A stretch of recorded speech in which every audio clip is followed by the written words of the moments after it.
दर्शकों, ये जो तस्वीर आपने देखी वो खुद में ही उत्तर प्रदेश की स्थिति बयान कर रही है। पहली तस्वीर जिसके बारे में हर टीवी न्यूज चैनल व नेता अपनी बयानबाजी दे रहा है, और जो दूसरी तस्वीर आपने देखी उसको हम उत्तर प्रदेश की असल स्थिति भी कह सकते हैं। चुनाव के बाद पेट्रोल डीजल के दाम बढ़ जाना, अचानक से अनाज का अकाल पड़ जाना, गैस सिलेंडर से लेके तेल तक महंगाई आसमान छू रही है। लेकिन इस बारे में ना ही न्यूज चैनल्स ढंग से बात कर रहे हैं और ना ही कोई नेता। हाल ही में ही उत्तर प्रदेश की स्थिति को देखते हुए अखिलेश यादव ने बीजेपी को फटकार लगाई है।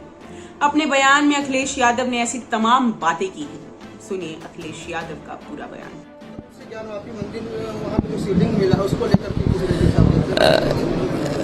ज्ञानवापी मस्जिद बहुत पुरानी रही है और ये भारतीय जनता पार्टी की जानबूझ करके साजिश है। भारतीय जनता पार्टी के ये इंडिविजिबल मित्र हैं जो समय समय पर निकल करके आते हैं। भारतीय जनता पार्टी के इशारे पे ही ये अदृश्य इनके सहयोगी हैं जो निकल करके आते हैं और जानबूझ करके नफरत के बीज डालते हैं।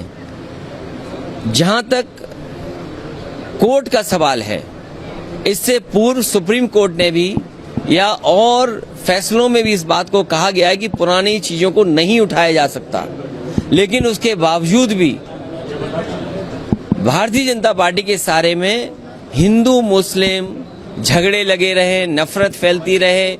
जो बुनियादी सवाल हैं उन पर चर्चा न हो, महंगाई पे चर्चा ना हो, डीजल की महंगाई पे चर्चा ना हो, पेट्रोल की कीमतें बढ़ रही उसकी पे चर्चा ना हो, स्टील महंगी हो गई उस पर चर्चा ना हो, सीमेंट महंगा हो गया उस पर चर्चा ना हो, कड़वा तेल महंगा हो गया उस पर चर्चा ना हो। इसलिए जानबूझ करके भारतीय जनता पार्टी की इस तरह का काम करती है। उन्हीं के सहारे पर इस तरह के सवाल उठाए जाते हैं, और जब ये सवाल उठाए जाते हैं कहीं न कहीं आप देखना कुछ न कुछ खरीदी जा रही चीजें, कुछ न कुछ बिक रही हैं। अभी तक तो भारतीय जनता पार्टी कहती थी 1 नेशन 1 राशन।